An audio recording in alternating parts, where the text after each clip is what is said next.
The journey of my family from Colombia was one of obvious challenges, but it was a decision my parents made with the ultimate objective of providing us with a better life. There were many instances that I remember from my parents sharing with us that if we can help someone, we have to help someone. That has always stuck with me, and it's part of why Bridges exist. The inspiration behind Bridges 2030 was a combination of my Colombian background, arriving in the US, working with the United Nations in the Sustainable Development Goals, and I had the opportunity and the privilege to meet several people from developing countries. And by having a conversation with a person from Jordan, Ms. Aklam Al-Rusan, she spoke to me in great details about the Syrian refugee crisis and the challenges of the own Jordanian community. So that's really where the idea of Bridges 2030 was born. I started thinking, there's something more that we could, should, and need to do in order to help these communities. Our mission is to support and assist disadvantaged communities and forcibly displaced people around the world. We are also including the education factor to prepare our next generation of change makers, to include purpose and compassion in their careers. And most recently, supporting the Ukrainian new arrivals to the Philadelphia area.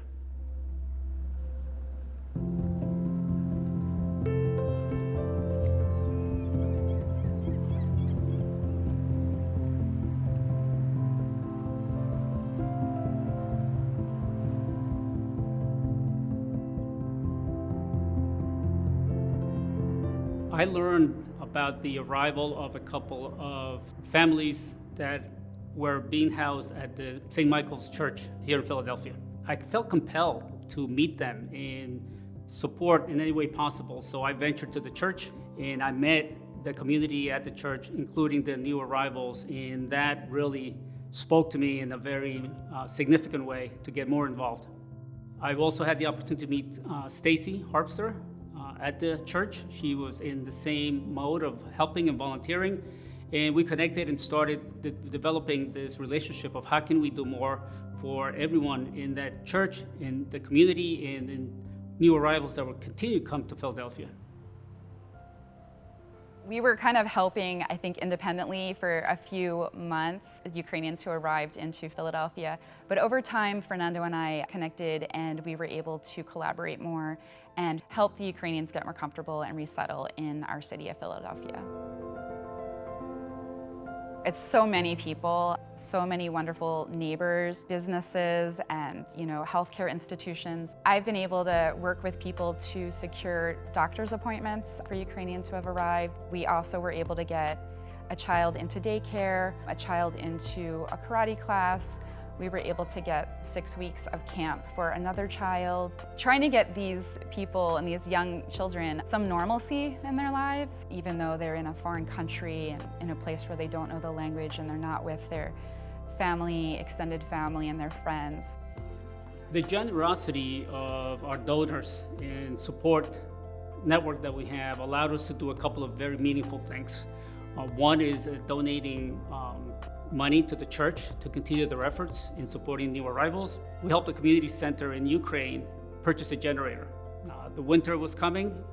Winters are harsh, no electricity, no heat. This community center served as a place for people to gather and have some heat, cook, charge their phones, read books. So it was important for us to send enough funds for that to happen, and we're able to do so.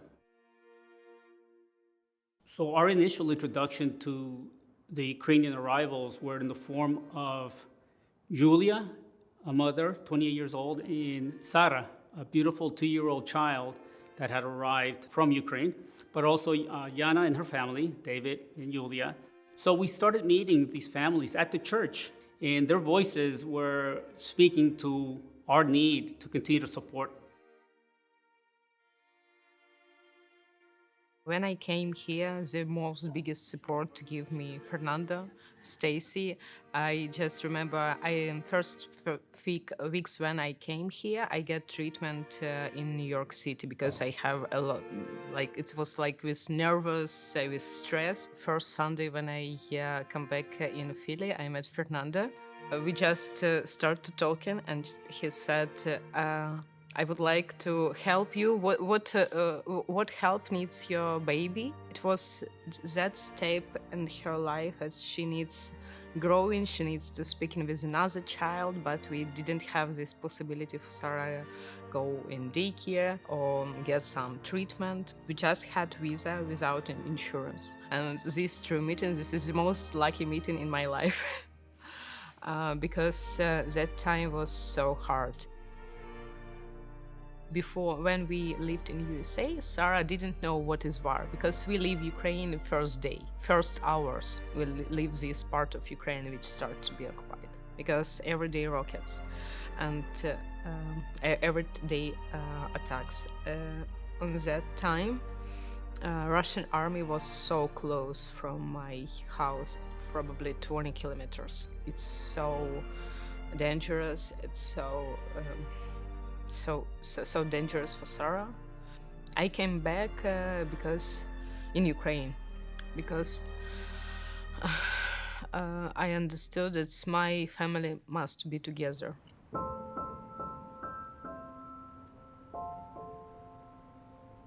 Це дуже довга історія. До початку повномасштабного вторгнення в Україну з 2014 року ми робили багато роботи на лінії фронту, на лінії зіткнення. Ми допомагали дітям, привозили туди гуманітарну допомогу, іграшки для дітей, робили якісь свята для них. І ми морально вже були готові до будь-яких подій, які можуть статися з нами. So 24 hours before it happened, we were equipping the basement of the church building with mattresses and food and water supplies, so that in case something happens, people would have a place to hide at. But at that moment, the invasion was already happening. We had our last prayer in the church building together to leave all together from there. And then on all of those roads that lead out of the city, some of them were already attacked and they were like in fire, so they couldn't leave through the road that they thought they would, and they had to turn around and go the other way. Наша машина їхала перша, за нами їхали ще останні люди, було багато дітей з нами.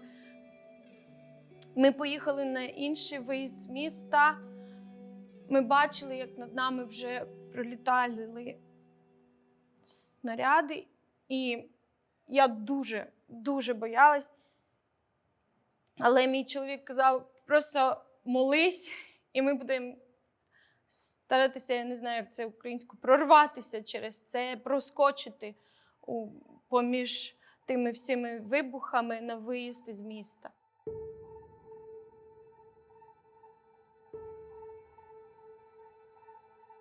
І вже коли ми доїхали до Тернопіля, місто Маріуполь вже було закрито, і туди не можна було повернутися. So by the moment we got to that city, Mariupol was occupied completely and there was no way to get back. It was around 32-hour journey for us from the moment we left till the moment we got there. Being here in Philadelphia without my father, that's really hard. Always time in Ukraine, I've been with my father. My father is my actually best friend, and I like to speak with him, I like to walk with him, but right now I have my mom and my sister, and we don't have people who can help for being father in family. I know with my cousins that came here, because we brought a lot of cousins here as refugees in my family, I know with them they have like alarm set in their phone, like they have like a siren anytime like missile will fly over their neighborhood, because the siren is supposed to tell them to go to the bomb shelter. It's scary. I need to take part to do something for this country will be safety. It's so hard, but it's possible. Well, the resiliency of the Ukrainian people is something that every Ukrainian is awfully proud of. That's how we grew up, that's what we knew. Ukraine has been invaded, has been pillaged over and over and over again since its existence, and we are still here. And I think that this particular war, this particular time, this particular generation, once and for all, make everybody understand that we are not going away. The crisis in Ukraine has impacted me on a day-to-day basis. As I'm watching this, I've also realized the courage of the Ukrainian people in their fight for freedom and democracy. I was inspired by that. I felt that this was something that was unexpected by most of the world, and the struggle continues. So I really felt there was another narrative we needed to share with the world. There's another part of this that talks about inspiration, courage, and determination. And that's how I started thinking we should tell the story from a different perspective. I felt it was important for us to share with the global community not only the pain, but also the courage that we are witnessing every day. And to do that, I felt the documentary was a good vehicle for us. And we also wanted to make sure we understood candidly and explicitly some of the challenges that are being experienced on a day-to-day basis. From watching so many documentaries, it's kind of a hobby of mine. One of the lessons that I learned was that to tell a story, you should experience the story. So it was of significant importance for me to go to Poland and follow the footsteps of those challenged by the events that occur starting February 24th, 2022. So the idea to go to Poland was born from the fact that for us to have this conviction and this passion to tell our story properly, we should go. And we should talk to those unsung heroes, those NGOs and nonprofits. And those NGOs needed to be heard from as well. A missile striking an industrial park in western Ukraine. Unleashed on Ukraine as the sun came up this morning.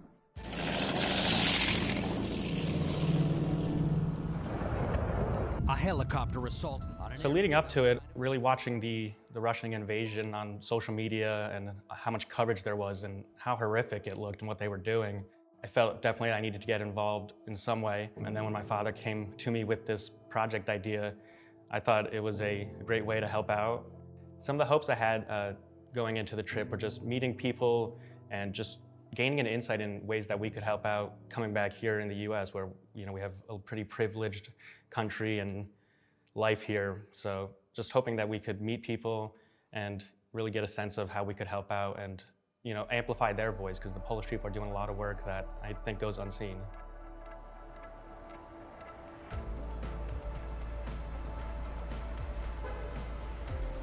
Once you landed there, you definitely understood and realized that all the Ukrainian flags you see all over the country, all the Polish flags we see all over the country, there's this feeling of passion and compassion for what's going on. So we started to integrate ourselves right into the mix of those discussions. So we were very prepared to balance our enthusiasm with the ability to capture a story that was going to be painful, difficult, but that it needed to be heard. Thank you for coming. Today we will see with you together our Ukrainian house. We will show you our help center, but also Ukrainian house have event center when we try to integrate Ukrainians in the Polish society. Before the full-scale war, we have 25 people. And now we have nearly 160 people that work in here to help Ukrainians. Wow. And also we have 2 Ukrainian schools. We have a library. We have also 6 Ukrainian women clubs. And we're doing this because we want Ukrainians to feel them safety here, because they come here with the different problems. And it's very important to help them to return to their normal life. This work is of tremendous importance to help the integration, community building, and well-being in general of the Ukrainians who came here after the escalation of the war. We try to build bridges for and with Ukrainian forced migrants and refugees through the use of contemporary Ukrainian culture, through its prism, with its help, with the Polish host society, and at the same time also to present the Polish society, Ukrainian contemporary culture. The NGOs that received us and accepted our invitations to meet and interview were very appreciative. It became evident that they had to grow up rather quickly. Some of them were a staff of 5 or 7 a year and a half ago. Now they're a full-time staff of 70, 80 people on payroll, funded, and with services that range all the way from education to language, job creation, and to psychological support. Again, I was surprised that they had not received more visitors to hear their story. And it was impressed upon me that a lot of the work and compassion in Poland comes from the Polish people. The connection of the Polish and Ukrainian people as humanitarians and supporting each other over years was evident. We've been established in 2007 to help refugees and migrants in Poland find a new life. So we, in principle, support the refugees and migrants in understanding what the Polish reality is and what their rights are. And on the other hand, we work with the Polish people so that they are ready for multicultural environment in principle. So we help also teachers, psychologists, social workers in Poland to figure out how to work with people of other culture and background. Following the outbreak of the full-scale war, we just had to react. So, for example, very, very early on, we saw that the primary need of the people was to find apartment, to get the kids to school, get the kids to kindergarten, orient themselves where is there whatever they can benefit from. So where to get clothes, where to get food, where to find support, really basic things. And then with time, we see that people's needs do not fade, but they get much more complex. You really have to take time and sit with the person to figure out what this person's real situation is and where are the challenges and where can you help and where you cannot help. The support to Ukrainian community after war in 2022 has to be long-term, sustainable, and well-designed for next many years. It's a matter of generations that are affected by the war, not a single people who just arrived to Poland or elsewhere. We have to be committed to providing the protection for many, many years ahead.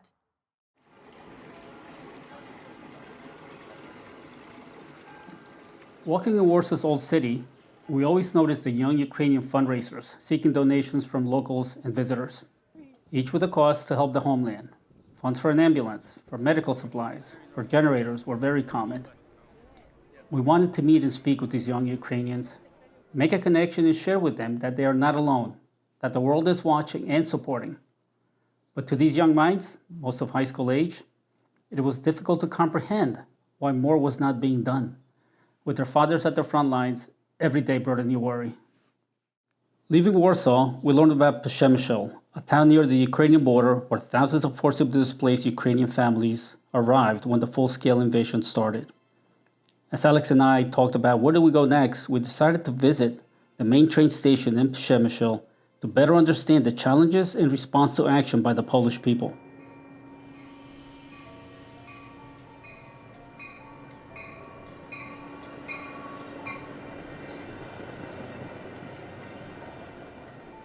Since the war started, we are also providing some interventional projects, processes, just to help people, displaced people, to find themselves in new situation, in new world. So helping them with a free hostel that they can spend a few days.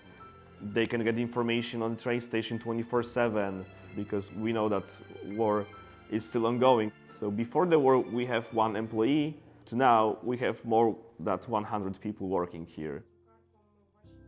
Because there were so many people arriving, they had to quickly find accommodations, so hotels, apartments. And most meaningful, we found a monastery. People arriving would receive this little flyer On the back, it's directions on how to walk there with your luggage, how to find this monastery, and that's where people would first stay. So they had a place to sleep, a place to eat, and a place to shower. Because of the magnitude of the flow of arrivals that started and continued since that day, a train station platform was dedicated solely for the arrival and departures of trains from Ukraine, Platform 5. While we were at the platform and in conversation with our host, we were approached by a young man that heard us speaking in English and wanted to say hello. His English was flawless and obvious to us not from the area. He introduced himself as David from Seattle, Washington. I think it all started on February 23rd, that night in Seattle, when the war began. You see the images of the old babushkas, the grandmas with the blood on their faces. And I visited Kramatorsk before, Eastern Ukraine. I have family there. And just seeing the images of children lying on the ground, out of breath, just dead children, dead civilians. Just seeing all those videos, the images, it broke my heart. And I'm blessed, I'm fortunate to have the opportunity to be able to raise or make some money and even have the time. A lot of people have money but no time, or they have time but no money. I'm blessed to kind of have both of those right now in my life. And I just knew if I wouldn't go to Ukraine and just do something, it would break my heart, I would regret it. And that's why I'm here. We're gonna take a lot of humanitarian aid, water, food for animals, people. We're gonna try to evacuate people from their homes. And we're just gonna go to Kherson for a couple days, back and from Odessa to Kherson, and just feed whoever needs to be fed, soldiers, civilians, whatever, and evacuate. If someone needs a home, I'll help financially to those people if they need to be placed somewhere for a few months. So I just want to do whatever I can to help these people. So that'll be the first week. After that, I'm gonna go to Donbass, the eastern part there, around the Avdiivka line, and I'm gonna help out soldiers. I have a few large suitcases with me, and I just have, medical supplies, a lot of first aid kits, tourniquets, pain medication. I just want to give out to soldiers and civilians who need it. We're going to try to evacuate people, especially people with kids. And that's kind of what I'm going to do there for about a month, I hope. We've decided to create some safe system of transport from Ukrainian border to different parts of Poland. So they are safe, they can sleep safe and have something to eat. Some psychological help, not only for refugees, but also for our team, because we know how hard it is. So I think this is a very hard moment that those people still need help. When we are talking about inhabitants, it's the most important part of the narration about migrants and refugees who are living in Lublin.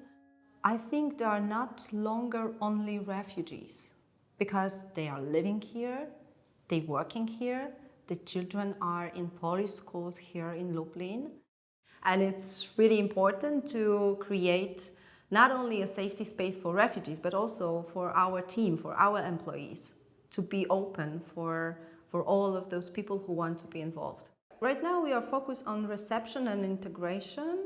Of course, we are still on humanitarian services. So for example, we still have a food program. We deliver fresh vegetables and fruit to Ukrainian families. We have front desk and hotline provided by the people from the municipality. We have kitchen, light and heavy workshops, Polish lessons. So there is a lot of things what we make here, and not only by us, but also by refugees and migrants, because we want to involve them into this building and create the program with us.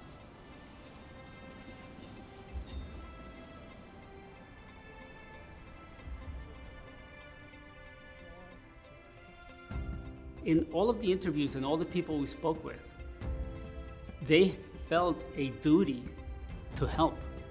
They were not doing it for the money. They were not doing it to advance their careers.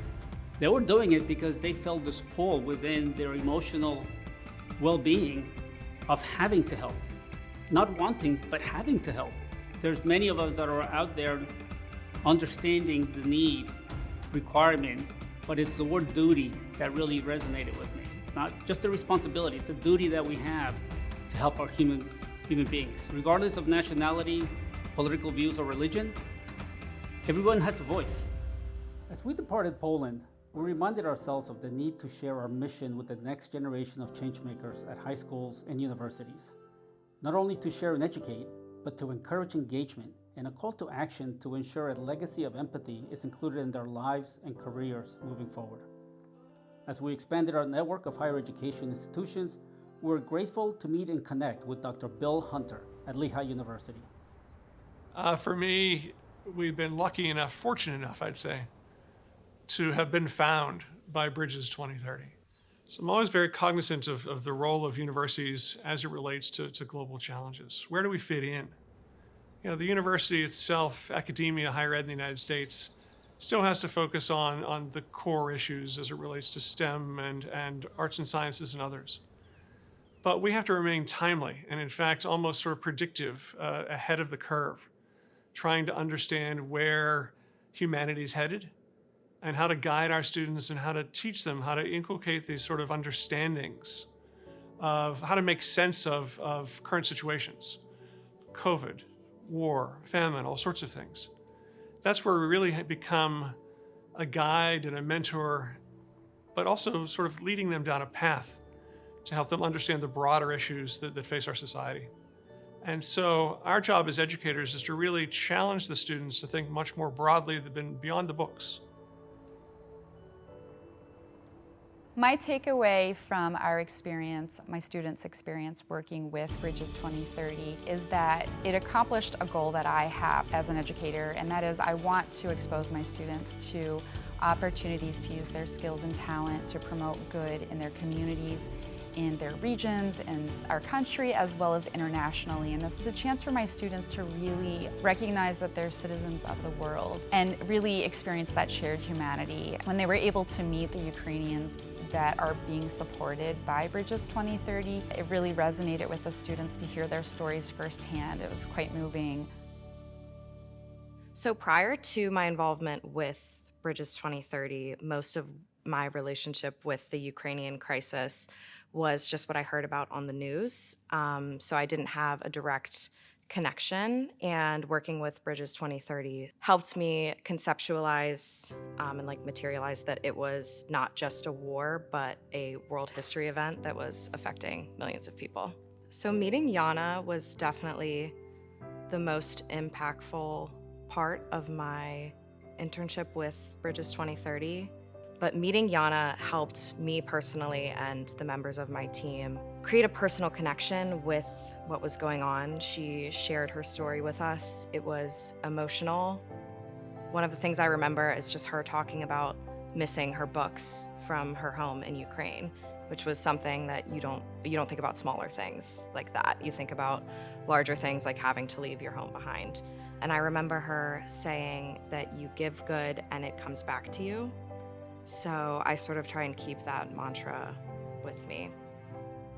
As a young Ukrainian citizen in the United States, I'm hoping to use all the opportunities I have in front of me to become a better member of society no matter where I'm at. And in the best scenario, I would want to go back to Ukraine, and I would want to be the one who helps rebuild the country after the war is over, but I would want to still be remembered as strong and brave and hardworking person in any scenario. Without electricity, water, or warmth, under missiles, it's so hard to be brave like Ukraine.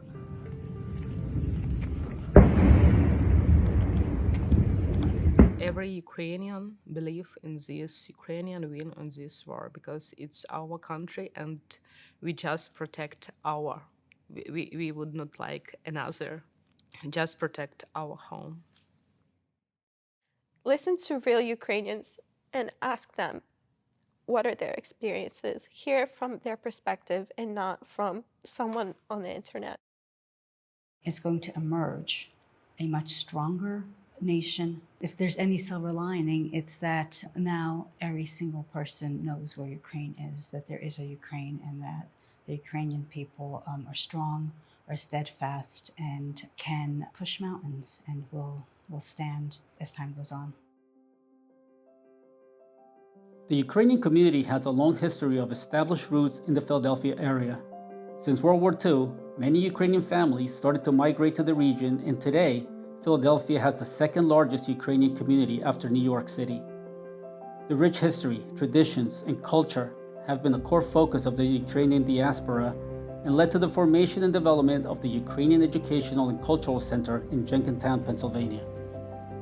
The Ukrainian community here in Philadelphia holds its culture very close to heart, and we exude it with every festival and event that we have, just because we hold it so dearly, and other nations have tried to take it away, so we really hold it closely through our Ukrainian dancing, our folk songs, our embroidered shirts. It's so unique, and we really are passionate about it and want to share it with the world. Here at the Ukrainian Center, you can find multiple generations of Ukrainian American people. We have children all the way from newborns going to our Ukrainian daycare, all the way through school students. We have a Ukrainian school through kindergarten to 12th grade, and then we have our senior association. So you can find multiple generations all supporting one another, and that's really what's important here and what we're trying to emulate, specifically for the Ukrainian refugees that came, because they're coming here lost, and American culture is pretty hard to assimilate into. So having them being able to come here with all their generations and integrate seamlessly into this diaspora is key. So this room really exemplifies and magnifies that cultural aspect to the Ukrainian Educational and Cultural Center. You can see all throughout here artifacts, real artifacts of a region in Ukraine in the Carpathian Mountains, and it exudes the rich culture that we have here. Arriving Ukrainian families find a place of comfort and connections as they start a new life in the Philadelphia area. Particularly meaningful for the young and innocent that have been impacted physically and emotionally by the atrocities of the invasion. Their lives forever changed, an uncertain future.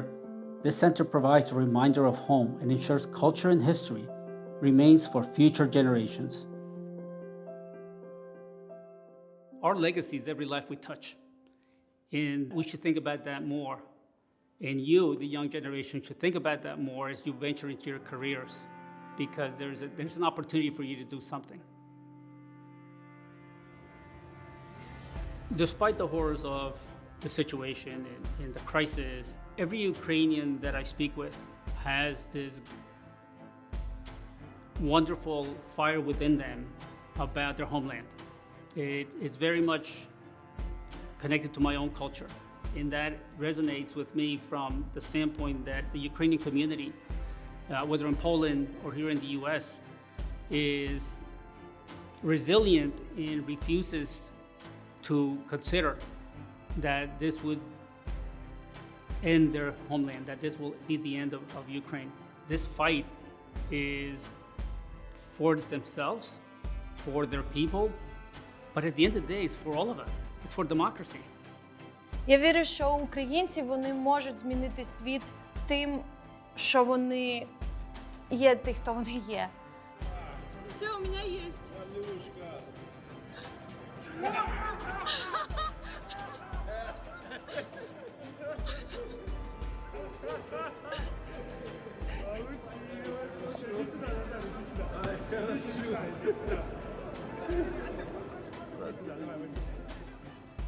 Я вірю, що це все, що сталося з нами, вона може змінити нас всіх на краще.